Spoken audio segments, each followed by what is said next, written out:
Pozdravljeni! Po čem se bom spominjal leta 2024?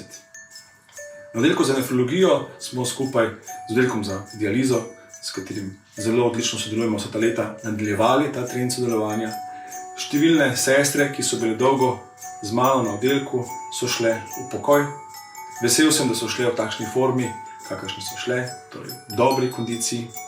Dobili smo torej novo osebje, predvsem sestrsko, in smo seveda pred novimi izzivi, da jih naučimo dobrega sodelovanja in dela z nami. Tudi smo imeli seveda krasne dogodke v letošnjem letu. 3 moji mlajši kolegi, 2 kolega in kolegica so se letos poročili. Dobili smo tudi novega specializanta. Skratka, leto polno nekih doživetij, ki se ga bom seveda z veseljem spominjal. Kaj pa rečemo za naprej?